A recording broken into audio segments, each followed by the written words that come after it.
Hello, everyone. This is Jennifer Hancock, and this is Ask a Humanist. And what I do is once a month, I do a half-hour program where I answer questions I receive throughout the month from people who want to know more about humanism or specific aspects of the philosophy. This show is going to focus a lot on social responsibility. What are our social responsibilities? Social direct action, volunteering, and things like that. I have a great set of questions this week. Very happy about it. I'm only allowed to record this program in 10-minute segments, so there's going to be little breaks if you're watching this on the web after the fact. And we have a couple people in the chat room, so feel free to ask questions. I'll try to get to them. Now, the first question that I have is from Kaylee Whalen, who asked me, what do humanists think of nonviolent direct action? She wants to know the history of the humanist social justice work, because that's of concern for her. Humanists love nonviolent direct action. A lot of what we know in the West, in America, as nonviolent direct action, it comes out of the humanist movement, actually. Comes out of the humanist movement. When you think of the civil rights movement, which is, nonviolent protest, right? Those were really... the philosophic minds behind the civil rights movement were humanists. A. Philip Randolph, Bayard Rustin, they came out of the Pullman Union and the workers' rights movement and the protesting there, and they came and they helped kind of found the civil rights movement and worked on it. They are the guys that organized the Million Man March, which Martin Luther King gave a really great speech at, but they also spoke at that. So a lot of the philosophy behind nonviolent social direct action comes out of humanism. And they're not the only ones. And again, I would really recommend, if you're interested in this topic, that you look up the following people. A. Philip Randolph, Bayard Rustin, Helen Keller, who advocated for disabled rights, Harriet Tubman, who obviously worked on the Underground Railroad, Margaret Sanger and her work for birth control rights, and then even going back to women's suffrage, the direct nonviolent action that was taken to get us, people like me, the right to vote. Susan B. Anthony and Elizabeth Cady Stanton were non-religious individuals.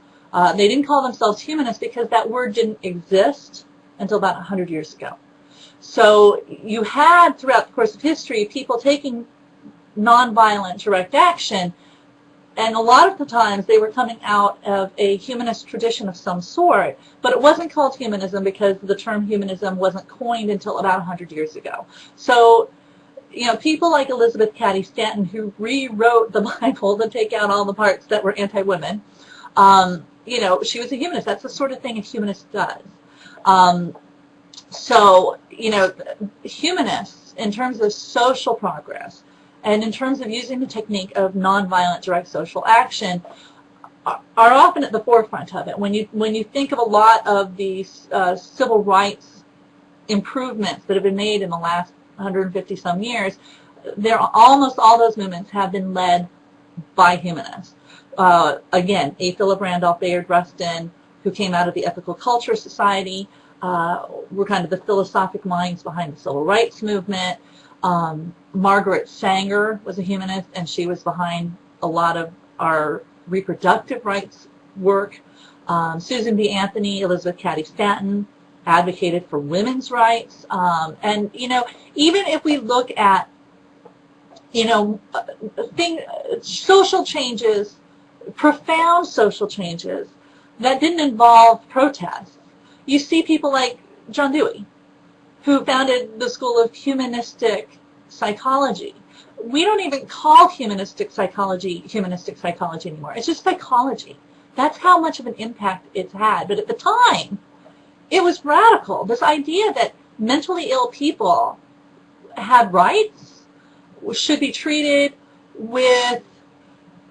Okay, G, you are being banned. Hold on. Banned. The idea that mentally ill people would, have rights and be allowed to be treated with compassion in our work form. We don't, if someone's mentally ill, we don't institutionalize them anymore. If someone has a handicap, we don't institutionalize them anymore. We treat them as real human beings. We respect them for the humans that they are. And we integrate them as best as we can into our society. That's humanism in action. Profound social change led explicitly by humanists advocating for change and rights for people who are disabled. So when it comes to nonviolent direct social action, some of it is, requires protests, like the women's suffrage movement did and the civil rights movement did, and obviously the abolition of slavery did. But other times, we're just working, doing what we need to be doing to get things to change, like in the humanistic psychology movement, or the humanistic sociology movement, or the humanistic medicine movement. These movements, these humanist movements, have produced profound change throughout our society, and I think pretty much everybody would agree it's for the better. And we don't even talk about these changes as, again, humanistic anymore, because they're so common sense that how would we do it anyways? So there you go. Yes, we love nonviolent direct social action. We're not big fans of violent social action. We like the nonviolent part. And there's a big history on it. So anytime you look at the history of nonviolent direct social action, you're probably looking at humanists involved in it. It's just not being told to you that they were humanists or non-religious individuals. You kind of have to look at the list of who's known to be non-religious within those communities to see that these were the leaders. They weren't in the background. They were the leaders. Elizabeth Cady Stanton, Susan B. Anthony, leaders. A. Philip Randolph, Bayard Rustin, leaders. Harriet Tubman, leader. Helen Keller, leader. Margaret Sanger, leader. So you see this throughout. Now, often in these movements, you'll see a religious person at the head. And but that's kind of done to make the movement more acceptable to religious people. Right? There was a strategic decision made to have religious leaders head the civil rights movement, for instance, because people didn't think people would listen to a gay man or an atheist gay man. So, so there you go. Love nonviolent social action.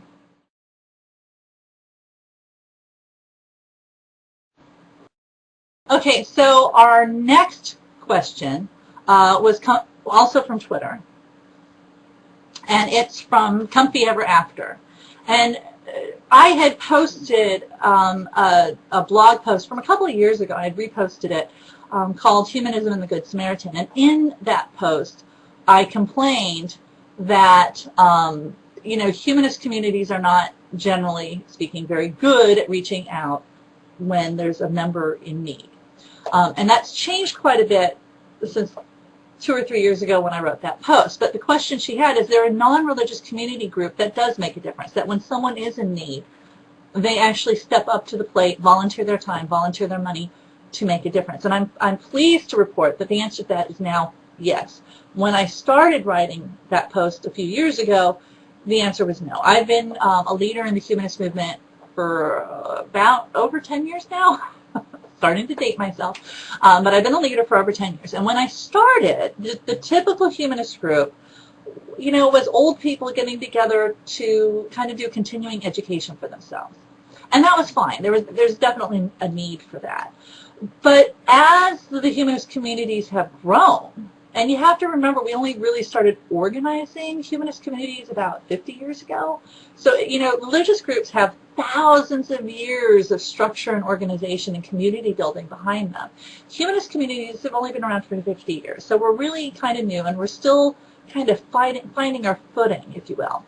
Now, in the last 3 or 4 years, you're seeing humanist communities really step up to the plate and actually be at the forefront of providing aid to people. And an example of this is Children of the Borders. And and got to ban some people. Okay. Uh, Children's of the Border. And they are run, it's a humanist charity, a humanist charity run by humanists in the border regions of Haiti and the Dominican Republic. And it's a humanist charity run out of the Humanist Chaplaincy of Harvard. It's funded by humanist charities, the American Humanist Association, and the Norwegian Humanist Association. And what they do is they build toilets. They provide health care, education for the children that are living on the border of the Dominican Republic and Haiti, which is a very, very extremely economically depressed area of Haiti. Now, when the earthquake happened a couple of years ago, the very first people providing aid to the victims of the earthquake were actually humanists. The American Humanist Association, in conjunction with humanist charities, raised about $20,000 within a matter of a week. And that money was able to be sent to Sebastian, who runs the Children of the Borders, which is a humanist charity working in Haiti and the Dominican Republic. And he was able to use that money to buy food and supplies and tents and things that were needed. And there was so much of a donation that came specifically from the humanist community that there was enough there to justify the Dominican Republic offering a boat to bring it over to Haiti.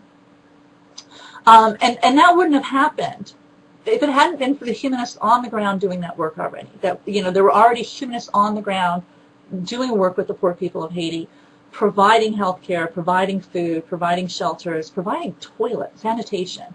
And those people were able, you know, to basically mobilize the world's relief effort in the beginning days and months into Haiti. All right, that was all organized by humanists. Now, you didn't see that in the media, but the very first aid that came off the boats from the Dominican Republic into Haiti had humanists written all over them, because humanists stepped up to the plate, donated about $20,000, and made sure that our people on the ground got that aid to Haiti. So, you know, 5-6 years ago, this sort of thing would have been unthinkable for the humanist community. There were certainly humanists doing that sort of work, but not explicitly as humanists. The change you're seeing now is that these charities are being run explicitly as humanist charities, and not just a humanist running a charity for secular reasons. All right, so you're starting to see that more. And that's not the only area that you see that in. You know, humanists raised a tremendous amount of money for the tsunami relief, and obviously we're not the only ones. There's religious groups and secular groups raising money for that as well. But you're starting to see humanists step up to the plate and actively put their money and their time into projects where it's needed. You know, and it goes everywhere. You know, my humanist families group, we integrate volunteering into our activities. So our last project was making comfort care projects for the Red Cross, comfort care packages for the local Red Cross. It was something that our kids could help us with. One of our family members, a gay couple, is getting involved in the foster care parenting program because it's very important to them.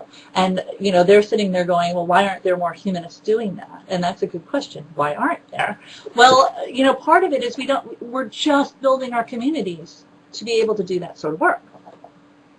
And if you don't have a humanist community to organize through, you don't have a humanist community organizing to get these things done. As we build our humanist communities, and these communities commit themselves to giving back and doing social work, you're going to see more and more humanists volunteering as humanists to accomplish something directly. We don't just, you know, 10 years ago, the humanist movement was definitely a sit around and talk about it sort of movement. It's no longer a sit around and talk about it sort of movement.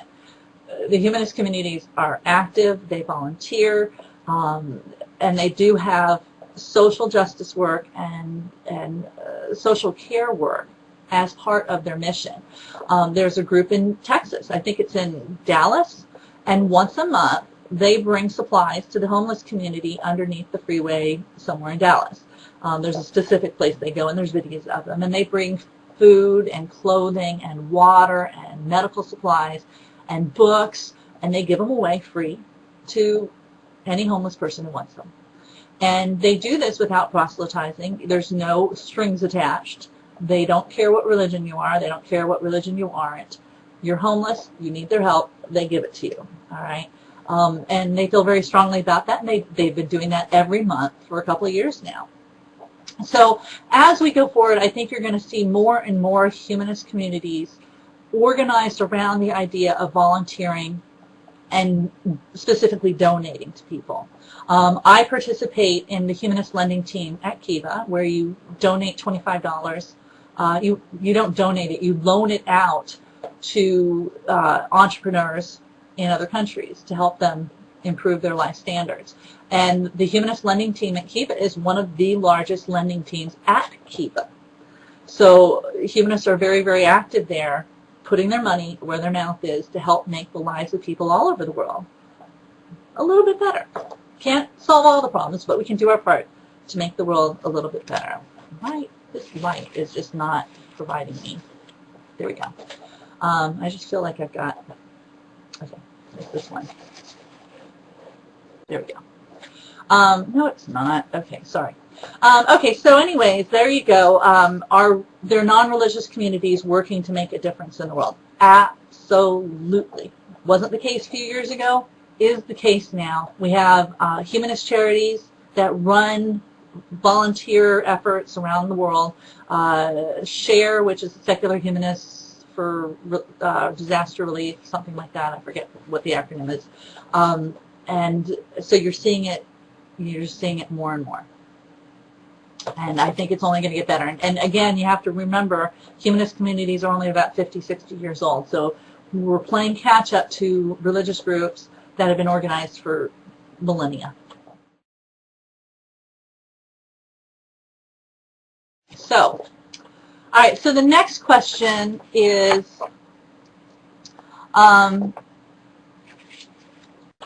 Michael asked, what are my thoughts on Sam Harris saying that we shouldn't call ourselves anything, that we shouldn't label ourselves anything? Obviously, I'm a humanist. I label myself as a humanist. I also label myself a variety of different ways depending on the situation. I might call myself an apatheist or an atheist, a non-religious person. But my primary self-identification is humanist. Now, Sam Harris wrote an essay about why he thinks, labels are problematic, specifically the atheist label, which, would you call yourself an a-unicornist if you don't believe in unicorns? No, you wouldn't. You just don't believe in unicorns. So his point was kind of that the atheist label was silly. My thought on this is that labels are valuable. People self-label for a reason, and those reasons are often very, very personal to them. And no, we're never going to get an agreement from the non-religious on what we should label ourselves. Whether we should label ourselves rights or humanists or atheists or atheists or agnostics or agnostics or apathetic agnostics. You're never going to get an agreement on that. And the reason for that is people label themselves for very different reasons, very personal reasons, and those reasons are often situationally dependent. So I don't worry too much about the label debate. For me, I find value in labeling myself as a humanist. And that value for me is that, it's a place to hang my hat. It's a place to hang my philosophic hat. I have a worldview. It's a very powerful, compelling, emotionally satisfying worldview. And having a label for it helps me. What are you? What do you believe in? I'm a humanist. That kind of says it all.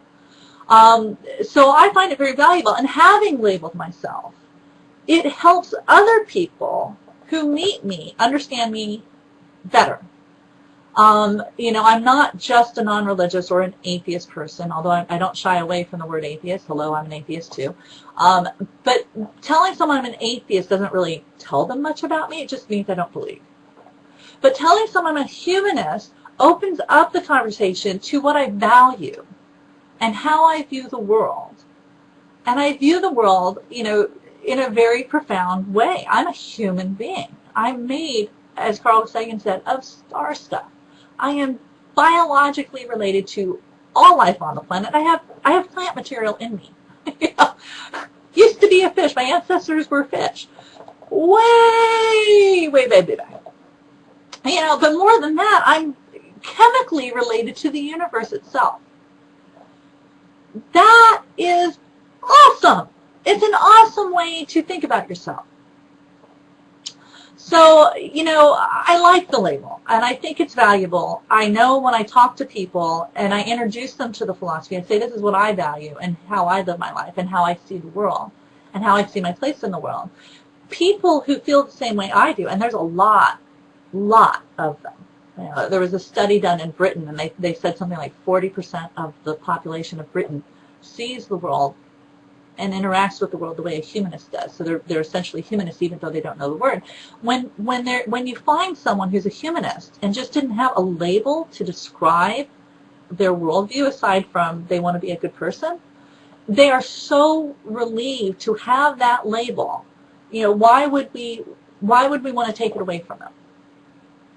People need these labels for themselves. They need a place to hang their philosophic hat, to declare their turf, especially, you know, in this modern age where we are involved in a culture war. There's religious forces in every country of the world, radical, extreme forms of religiosity that are pushing to change our society in the way they want to see it done. And I have no problem. They have every right to advocate for that. The problem is that for people like me who disagree with their vision for how society should be functioned, without a label to say I don't agree with that vision, you know, how exactly do I push back against it? You know, we really do need a label for this philosophy. It's a very useful label. It's a great label on so many levels. You know, we're humans, so we're humanists. We're, you know, for human compassion. We understand our connection to all the other humans on the planet. You know, it's a great label on so many levels. But we need it, and people need it. And when they find this label for themselves, they're so relieved to have a philosophic home. They're not just a lapsed Catholic. They're not just a non-religious individual. That's such a small, tiny portion of who they are. Their atheism or non-religious aspect of their personality is tiny and insignificant to them. What is big and matters is their value system and how they choose to interact with other people, how they choose to live their life in a life, you know, that's ultimately, in the grand scheme of things, completely insignificant.